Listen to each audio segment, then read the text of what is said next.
Well, hey, everybody, welcome to another episode of Sober Strength, your masterclass in physical and emotional development through the lens of sobriety and fitness. I'm your host, Jesse Karajat, certified health and fitness coach, USMC veteran, and mental health evangelist. So glad you're here. Thanks for showing up for yourself today. If you're new to the show, just a PSA, this show is not for quote, just sober people. It's for anyone, really, whether you're sober curious, or simply seeking to improve your relationship with alcohol or conquer any habits. This is the show for you. So again, thanks for being here.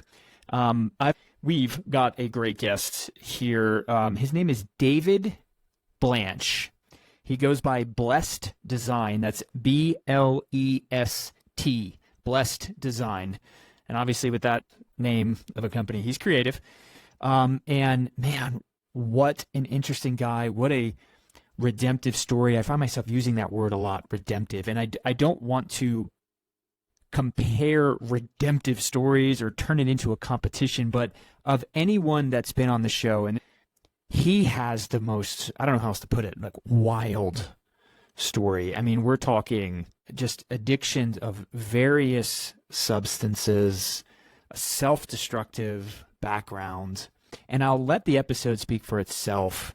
Just like he's inspiring and he motivates me and really hopefully anyone listening to just achieve a life where you can live your best authentic self, because he certainly has done that, and he deserves all the good things for what he's achieved and what he will continue to achieve. So he's a great guy and a great guest, and I'm so excited for you to meet him. So without further ado, it is my honor to bring to you on the Sober Strength podcast, the mighty David Blanch of Blest Design. Enjoy the show.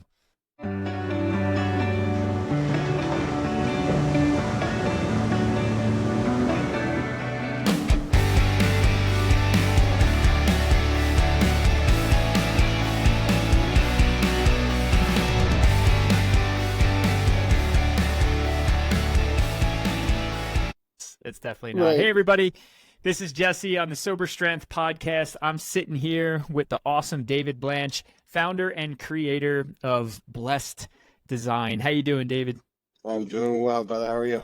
I'm doing good, man. Thanks for being here. You're coming in from Sarasota, Florida. Is that right? Yeah, paradise. Absolutely. Paradise. Glad spent some time down there. But David, we're gonna jump into it, man. So let's get it. Big open-ended kind of start to the discussion here, and I do expect that there'll be some rabbit holes and lefts and rights and all the things, but sure. Let's just start with your story, man. I know that you've overcome adversity. You find yourself in a blessed place, and Blest Design is a fitting name. And I know from getting to know you quickly that it's really important to you to reach people and to motivate people to make a change in their life. So let's start with your story, man. Tell us your story. Yes. So it goes back to when I was even like a teenager, like a young teenager. I probably started partying like a little bit harder than the other kids. Like I was always the one to just try and get as messed up as possible. I guess trying to be like more of like, just the wild man. Alcohol and drugs always made that really comfortable for me. I always had like issues with mental illness my entire life. So at a young age, I was put on different kinds of antidepressants and benzos and Adderall for my, crazy mind, because I was just always all over the place. So I mean, I never, like, pretty much my whole life, like I was always just numb to how I really felt. I think that's me, because if I wasn't on something, I didn't know how to, really connect or, just be. Alcohol was always my main love throughout my entire life. I was always drinking. Any chance I had to drink, I was drinking. I got into harder drugs, more into high school. It got to a point where it just wasn't fun anymore. Like, I knew I had a problem when I was 18. Like, I checked myself into my first rehab, I think at 18 or 19 years old. I probably hit about probably about 13 rehabs, countless detoxes. I did about 3 years in jail total. I was in the mental institution maybe 4 or 5 times. Um, Well, yeah, I always like wanted to kill myself, and I just, I would go into some dark, dark places, dude. Like I was always just, and it was just because it was always a combination of pills and alcohol and hallucinogenics, coke, like whatever. I would, check into these rehabs or whatever, and I would get 30 days. And sometimes I would get, 6 months, or I would, I never got to even a year ever in my entire life until now. And I always picked up everything along, like, I always, like, was able to load my toolbox full of this knowledge, learning from, the people in the rooms or just people with good stories. what mental health issues did you experience? Like I had panic disorder, like I had Okay. anxiety attacks all the time. I had deep depression, but then it would be fueled even worse by the alcohol and the drugs. So I would take my mental illnesses and then, lay a fire to them. So I would be down in the basement creating art and stuff like that, but 3 days on a cocaine bender, drinking the entire time, losing my mind. Even while taking these medications that were trying to help me, you know what I mean? And then alcoholism, it surrounds on both sides of my family, so that was stressing. Yeah. So you were then, if you were on medication, I'm assuming then you were getting treatment for panic disorder and some of these other mental health issues? Yeah, I Yep. was always seeing psychiatrists my whole life. Okay. Get any value from that? The therapy, the talk therapy part of it? Yeah, No.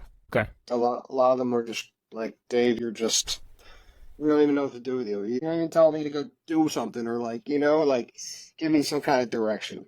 I never Yeah. found anybody like that. And I had my first son, and I thought that was going to be like the cure. Like I was going to get sober for him and stay sober and da da da da. But it wasn't the case. Like even with my How second old? son, it's the How old case. were you when you had your first son?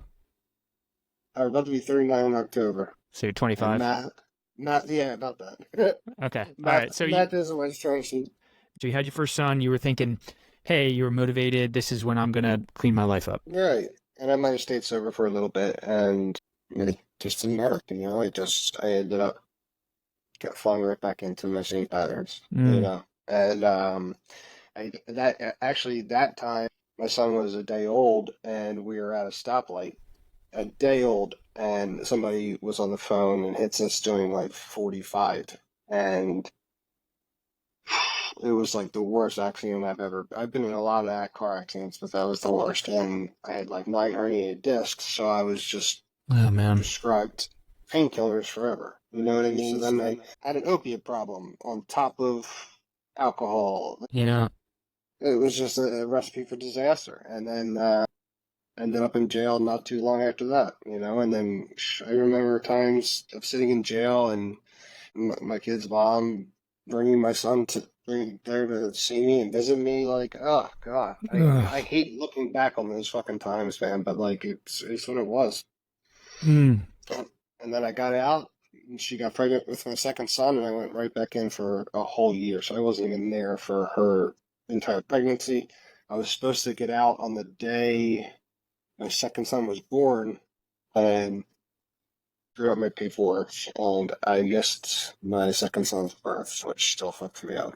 Oh, God. So, yeah, so I get out the day after my second son, and I haven't been in trouble since. Okay. Was your first son a day old in that first accident? Was he okay in that accident? Yeah, he would thank God the Okay. car seats are made so good, I guess. Okay. And so not long after he was born, sounds like you found yourself unhealthy again. He's Alcohol was a culprit. It sounds like painkillers came in as well. Were there any other substances that you were struggling with at that same time? benzos and alcohol. Okay. They've always been my two, no matter what, Got it. flux, because they would one help me deal with my anxiety or my social, whatever, and they would numb whatever I didn't want to feel. And I was Yeah. always running. I was always running from how I felt. Yeah. It's, Mixture feelings. you hear a lot about the term disassociation. Mhm. fancier way maybe of saying disconnecting, but where I can relate with you is alcohol is a powerful and effective tool if you're trying to escape whatever it is that you're escaping. So another thing that we can relate on, Dave, by the way, is I was diagnosed with panic disorder in fourth grade, I want to say. My mom listens to every episode. She'll text me later and tell me that it's some other grade, but somewhere around there. Right. And I, when I look back, that feeling of fear, discomfort, and that just kind of baseline of anxiety can be traced back and connected to my first experience with substances, which was alcohol. And I think it's such an obvious connection when a kid has that type of baseline, they're so at risk to turn at the moment they're exposed. But that combination of a mental health disorder, genetics, and environment, in my opinion, kids don't have a chance. They don't have a chance to not have It's almost like as you were saying that, I was like, well, what's the answer? You know what I mean? Like, because I don't think putting kids on medication is good. You know what I mean? Like, I was put on medication. It's so young that I don't think that ever should be a thing. Now they're just putting every kid on Adderall that wants to draw or wants to can't pay attention. Like, come on, that's not the answer. This might feel like an abrupt jump, but it's in the same vein. But have you forgiven yourself for falling into those habits that you fell into that dominated your life for, it sounds like, over a decade? Yes. I mean, I'm doubting myself as I say that, but yes. I mean, all those times that I've probably done the 12 steps 3, 4, maybe even 5 times. I've gone through them with sponsors. I've sponsored other people when I was, actively in the program when I was younger. And, so I had to, kind of work through that a couple times, And now I'm at a point where I don't really even think about it unless we're talking about it. Yeah. Let's go from there, man. So you're down in Florida. Yeah, so just maintaining, right, trying to get by, really. Living in shitty apartments, just not living life at all. You know what I mean? Like, I'm gonna kind of fast forward a little bit because like that whole time was really like a pretty blurry. I started doing a lot of mushrooms and acid and DMT. I was doing quite frequently. That time I got real spaced out. I was doing a festival scene and I started really embracing my art. Then, kind of, actually, like, I was staying a lot down the city, and that's where I started, like, live painting and stuff like that. So then, I was drinking from the time I woke up to the time I went to bed. Like, every day. And at that point, I was, like, ready to kill myself once again. My buddy, Brandon Novak, found me a place to come to rehab down in South Florida. So, I came down here. I got about 9 months. Went to like a really nice place. Then did like the halfway house thing, and then I ended up went and stayed at a hotel, and like kind of I don't know. I was always defiant to rules, always defiant by nature, really. So I had to leave the halfway house. Started drinking like kava and kratom, stuff like that to deal with my shit, I guess, or whatever. So I muraled this entire hotel. So I started staying there because I was doing artwork every single day on this hotel. After that was finished, I was partying again. I like relapsed around that point. Cannot start over. And I've been here ever since. Got it. Because you threw out kava, so kava bars are something I've noticed up here in northern Colorado that are taking off. I know that kava in the Pacific Island culture is quite literally the most ubiquitous social lubricant, if you will, or almost, I wouldn't even call it intoxicant. But I want to ask you, you went real quickly there over that with kava and kratom, but say a little more about that. How did you find it? Why were you consuming it? How were you ingesting it? And what did it do for you? Hey everybody, sorry to interrupt this episode. It's your host, Jesse Karajet, and I've got a quick favor to ask. If you're enjoying this episode, would you please consider subscribing to the show and leaving a rating and review? That simple act goes such a long way to help us grow the show, reach more people, and make a positive impact in their lives. So thank you for considering, and now back to the show. So that time was kind of the first time I was introduced to it, right? So I didn't really know too much about it. I knew the effects of kratom was more like an opiate, and I knew the effects of kava was more like a, Xanax or a Klonopin. I knew kava had like a reverse tolerance type deal, so like, the first time you drink it, you gotta drink a lot. But if you drink it for 2 weeks, like that 2 week mark, you only need like a cup or two, and you're feeling the same effects. You know what I mean? So it's like a reverse tolerance type deal about it. Yeah. And then when I came up to Sarasota, I wasn't any kava bars here. I would say about 3 years ago, I did find some kava and kratom bars. Got fully hooked on it again, both of them. So I was there every other day, spending tons of money, started making my own, like, I got real into it, right? And when I was detoxing, like, 2+ years ago, when I really got sober, that detox off of kratom was worse than almost everything. You know what I mean? Really? It was a nightmare. Absolute nightmare. Wow. So hooked on kava. Let's just stay with kava, not kratom, because frankly, I don't know. Did I say that right? Kratom? Is that how I say that? Kratum? Yeah, I think so. Yeah. Yeah. Kava feels to me, and maybe I'm naive, but a little more benign. And I wasn't aware that it's something you can abuse. Is kava something that can be abused? No? I don't think so. I think kratom can be. Kratom can be. Okay. That's why like all these smoke shops and stuff like that, and the vape stores, that's why they sell kratom by the bag, so you can go home and make it yourself. You know what I mean? Like it can be abused, but kava not really. No. Yeah, I'm a big proponent. Well, I'll start with this. I'm very curious in a very open-minded way about alcohol alternatives. I think they're highly effective if done right. I'm wearing a shirt right now. Seegers. This is Dak Shepard's brand, but for me, what has always worked is replacing a bad habit with a good one.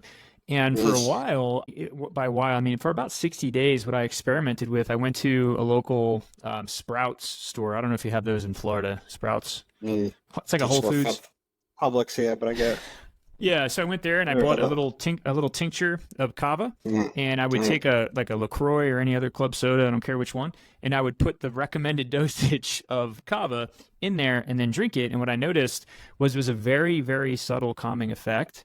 And I wound up, for me, my triggering time every day is usually around like 5 to 6 p.m. because I'm transitioning from whatever I was doing to like being a dad and stuff. So for me, knowing that I had, late at night, well, not late, but like, early evening. It's always right about that time when you're like, you too? Trying to wind down. Anxiety, right there. It's the worst. Anxiety, or for me, it almost feels like restlessness, stress. But all that to say, a little diatribe here, but like I found that kava really worked. And then I did some research and I saw that some big brands are coming out with like kava infused drinks. I know it can be healthy. That's why I'm kind of geeking out with you on it a little bit. But no, I mean, like, I almost don't want to dip my toes in any water these days. You know what I mean? Like, I'll have like a mocktail or something like that looks like a drink if I'm out socially, like, so it looks like, so I have something in my hand, so I can feel like I'm even though being around people drinking doesn't bother me. Like at this point, I'm so strong in my sobriety right now, like there's nothing that could turn me any other way. But, it does feel good to like have a drink in your hand while you're out.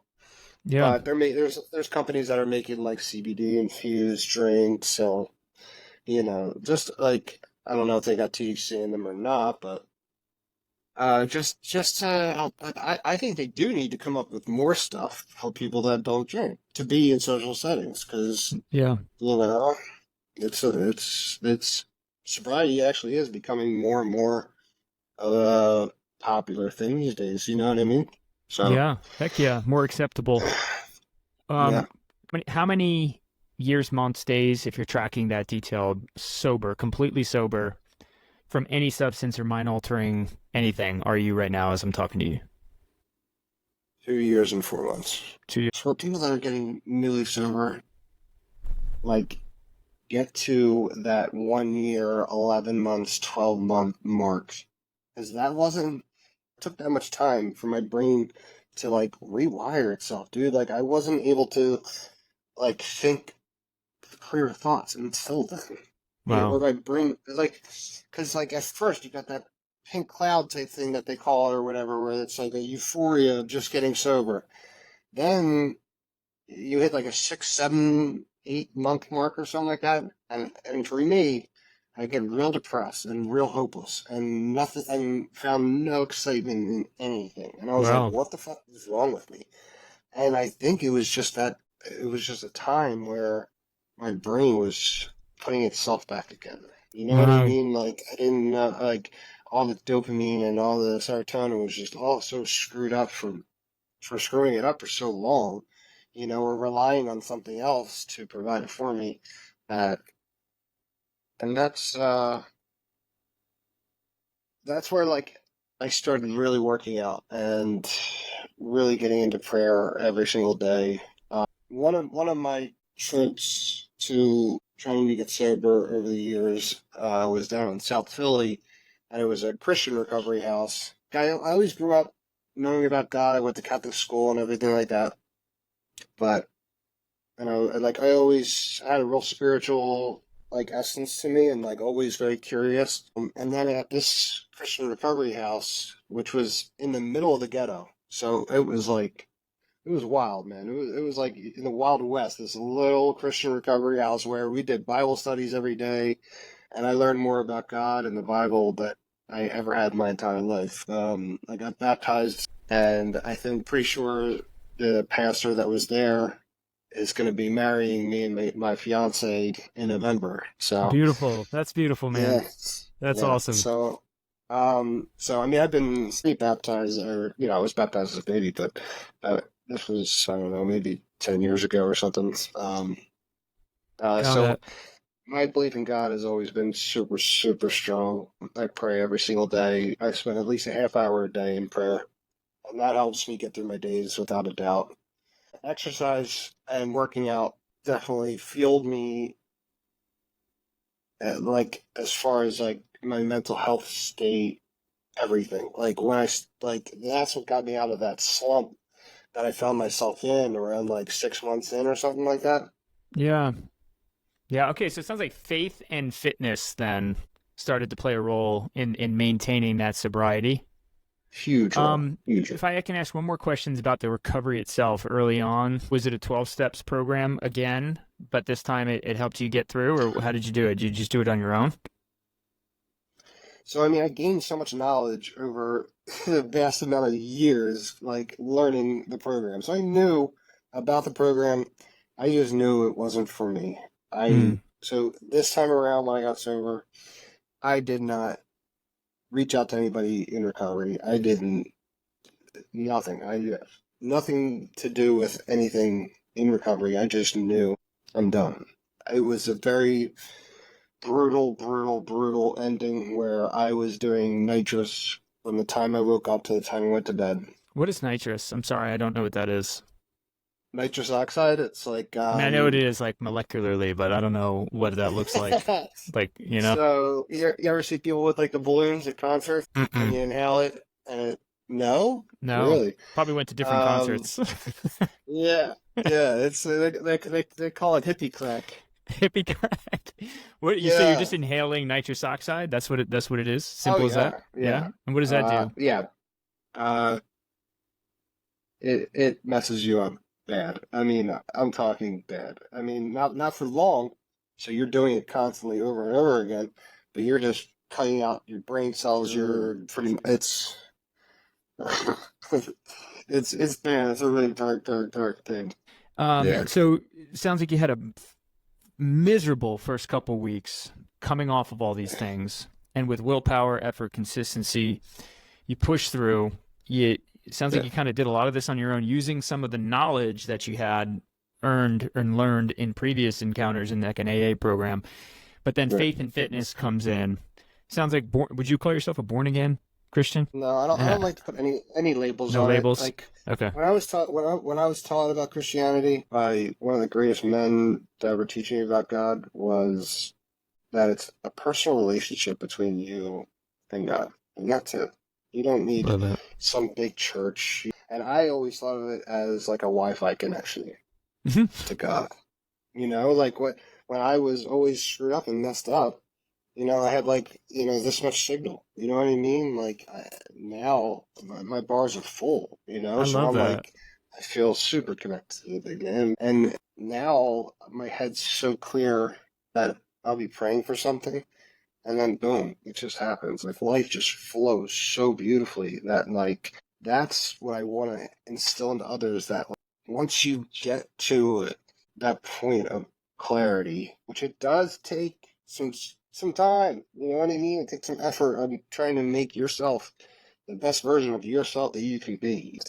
Working out is huge. You look good, you feel good. It helps with mental clarity, helps with like mental illness. So I'll push anybody to get into fitness, whether it just be yoga or walking or whatever, just something to stimulate what's going on.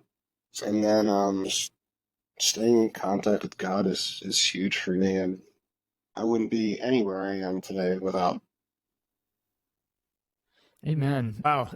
Wi-Fi connection with God. I mean, you are creative. That is creative, and I love it. It's a perfect metaphor. I was, before I jumped on with you, I had worked out today, Mm, and I was in the shower, and I was just thinking about the conversation we were about to have, and I knew from talking to you on the phone how many things you were putting into your body and ingesting, which are just disconnecting you from your authentic self. And my brain kind of wandered, but I was just thinking about the word sober. And I'm just riffing right now with you, but I was thinking about the word yeah, sober, and there's something I can't put my finger on it yet, and I think I will in time, but I don't like the word because it is a label. But what I don't like about the word is because it doesn't tell the whole story about what people pursuing quote unquote sobriety are after. And I think what people are after is a connection to themselves, like an authentic yeah, self. yeah, And right, right, right. the way I look at it is like anything that you put in your body or ingest that alters your natural state of mind or even like state of heart, if that's a thing, Yeah, you're moving away from your authentic self. So, I mean, honestly, in a benign way, it can even be like, okay, caffeine. You take something to get up and get energized, and then alcohol, you're taking it to go down. And then there's hallucinogens and all these dissociative things you can put in your body. But like, to use the word sober, okay, that's fine. But I think it's an attempt at describing this level of authenticity that you only can have absent all of those things that you put into your mind. And bringing that back to like Wi-Fi connection, I would say the reason your bars are so full and you're so connected to God is because now, finally, after decades, you are your authentic self, and only then can you have that yeah, full connection to God. without a doubt, without a You doubt. know? And like the amount of people I've met over the years that were sober, guess what? They were still a piece of shit. You know what I mean? Like they were sober, they just didn't like, but they weren't working on themselves. They weren't trying to be a better human being. You can put the drink down, but you still got to do the work. Because the 12 steps, you can give them to somebody that doesn't have a problem with it, and Mm-hmm. it'll work. Like, because it's about doing internal work, about being the best version of yourself that you can be. I mean, it's kind of that simple. There's a lot of people that can just put down the drink, but they're still an asshole. Yeah. Yeah. Yeah. You got to go I guess deeper. You got to go I deeper. guess they call it a dry drunk or whatever. But it's just like I met a lot of people like that along the way, and guess what? I don't want to. You might as well have a drink. Like you do the work or don't. Like because it takes work. But Yeah. guess what? The rewards are so fucking worth it. You know what I mean? Like Amen. I can't stress that enough. I remember hearing it over and over again over the years in meetings and stuff where they're like, oh, it's beyond your wildest dreams. Coming from God, like, or coming from, like, whoever the hell was up there talking. But it was not a load of shit. Like, it was absolutely true. Like, once you do the work and seriously, like my life is beyond my wildest dreams. Like I'm engaged, about to marry my best friend and girl of 6 years who I love more than life itself. I have a beautiful home that I love that I'm about to buy. My art career is at levels that I never felt possible. Like it's just, yeah, man. Blessed. Blessed. Life is good. Life is Yeah. good, man. Blessed design is blessed.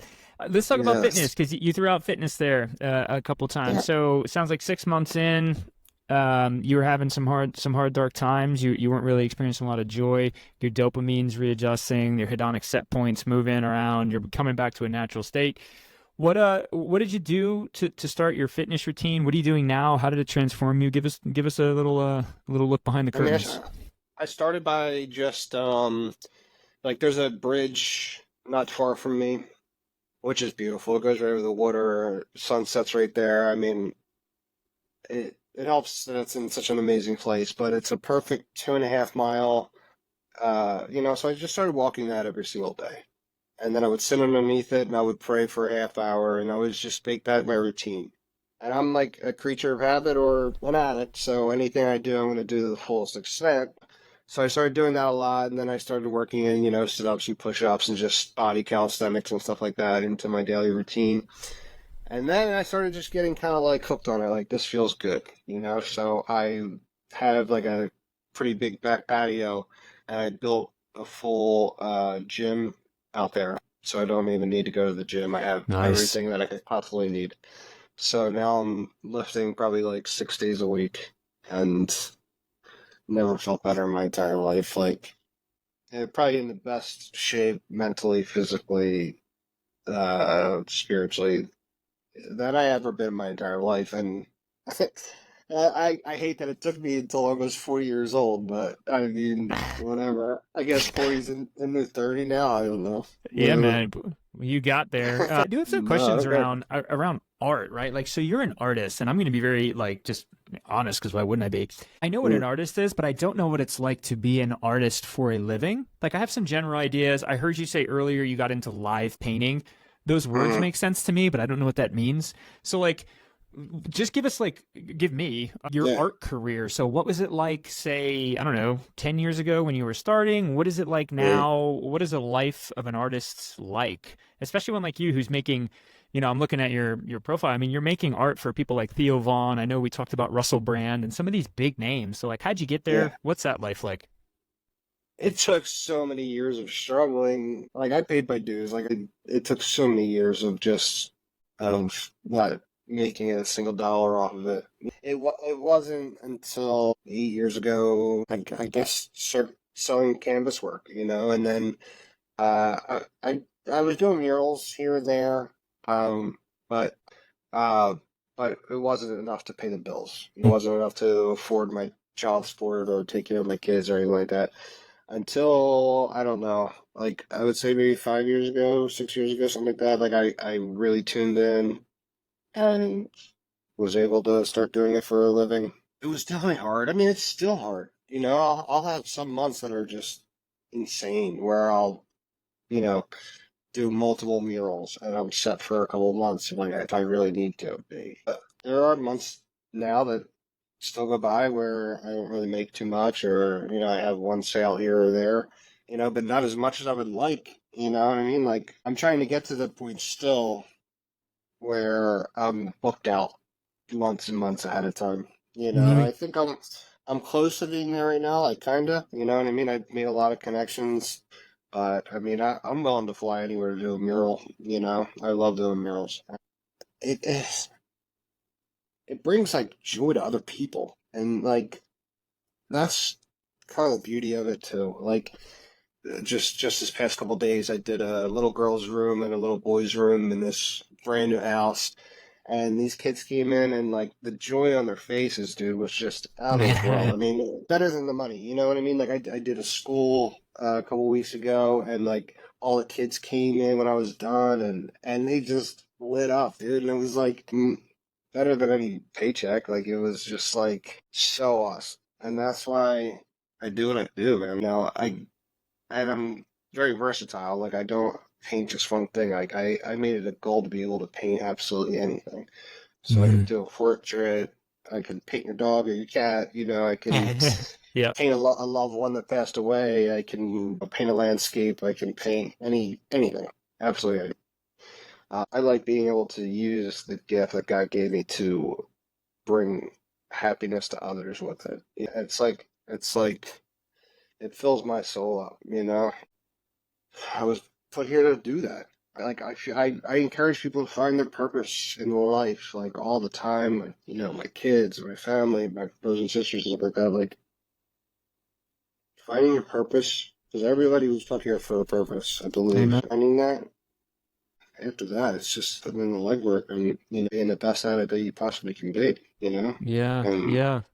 that's where I'm at. So like, I definitely turn my addictions or whatever into like I put it into my business and my art, and it's skyrocketed since I did that as well. And well deserved, man. I've got two more questions for you.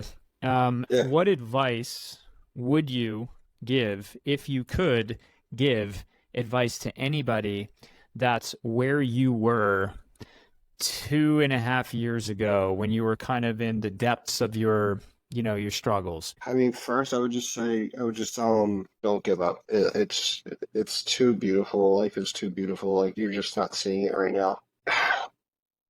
Give it some time and give yourself time to heal.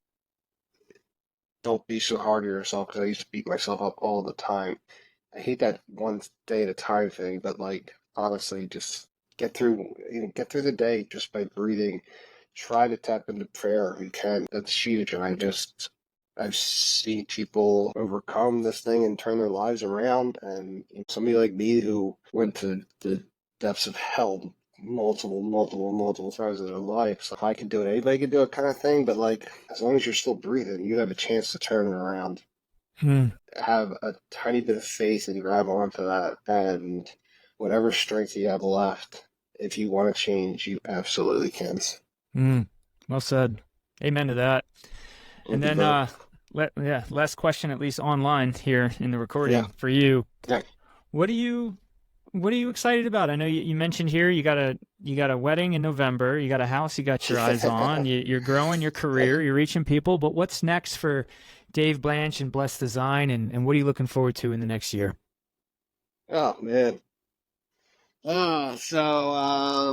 About the end of the month, about to go and get my kids for the summer, so that's gonna be awesome, fun-filled summer with them. And then after the summer, me and my fiance are heading to Mississippi Falls in Arizona. It's the bottom of the Grand Canyon, and there's like 5 waterfalls down there, so it's like a 13-mile hike to the bottom of the Grand Canyon where you camp out for 3 days, 4 nights, uh, and see the most amazing, beautiful thing. And we're going to be doing it on my birthday. So super stoked on that. And then as soon as we get back, getting married. And Hey, that's going to be absolutely, I'm just super excited about that. But I'm excited, man. Like, I'm reaching more people every day. And the more I get to put my name out there, the more I get to keep doing what I love to do, and the more I get to keep bringing beauty into people's lives, or, in one way or another. You know what I mean? yeah, and you deserve all the good things, and we'll certainly do our part here at Ultimate Fitness to get your name out there. I'm gonna Awesome, link to brother. everything I have on you, your Instagram profile, your website, but any other places that you want to kind of direct people towards to stay up to date with you and your work and just stay connected with you?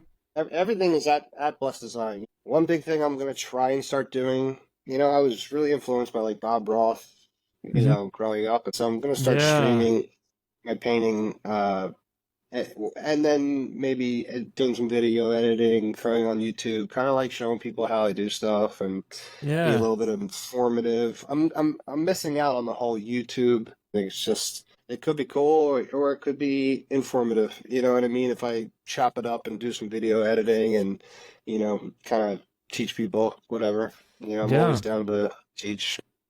That's awesome. You deserve Thank you, all the brother. good things. You got a new fan in me. I'll be following you. Thank you.